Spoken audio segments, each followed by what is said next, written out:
There's a moment that almost no one talks about.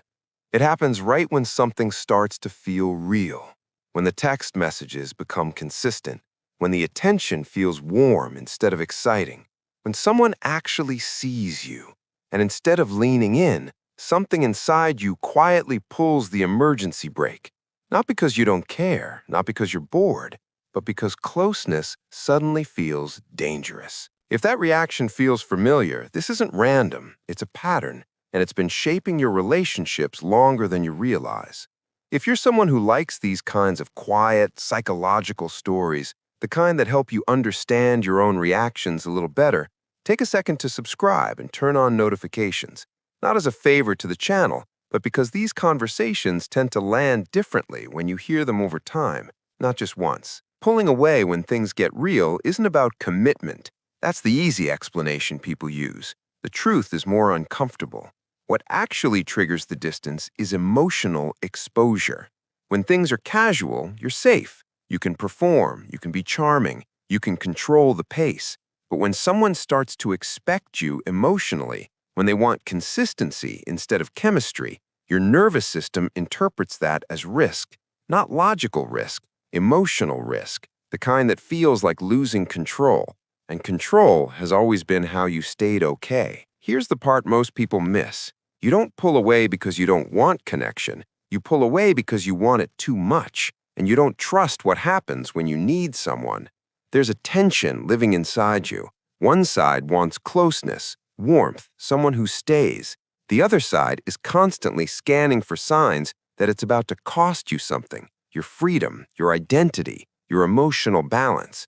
So the moment things deepen, that second part steps in and says, this is where people get hurt. At first, the distance feels smart, protective. You tell yourself you're just being realistic. You slow your replies. You share a little less. You create space so you can breathe again. And for a moment, it works. The anxiety drops. You feel grounded. You feel like yourself again. But here's the quiet cliffhanger most people don't see coming. The same move that protects you in the short term slowly trains you to associate closeness with danger and distance with relief. And that association doesn't turn off on its own. This pattern didn't come from nowhere. Somewhere earlier in your life, closeness wasn't safe or stable.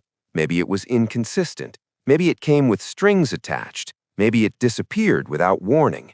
You learned, without anyone explaining it to you, that relying on someone meant giving up leverage. So you adapted, you became self-contained, you learned how to soothe yourself, you learned how to leave before being left. And that skill worked. It kept you functional, it kept you independent, it kept you from falling apart. But here's the deeper layer. Emotional distance doesn't just protect you from pain, it also dulls your ability to fully receive connection when it's actually safe.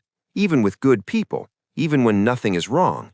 You might notice it in small ways. Feeling restless when things are calm, feeling the urge to sabotage when someone is consistent, feeling oddly uncomfortable when you're cared for without having to earn it.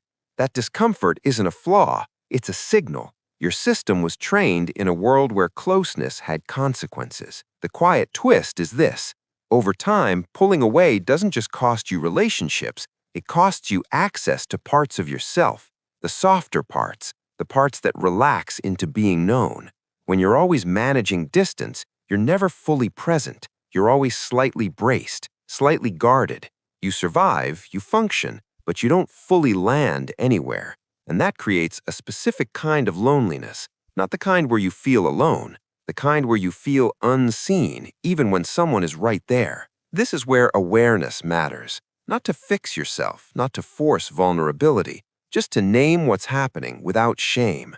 Pulling away was never about being cold. It was about staying safe in the only way you knew how.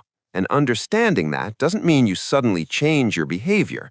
It just means you stop telling yourself the wrong story about why you do it.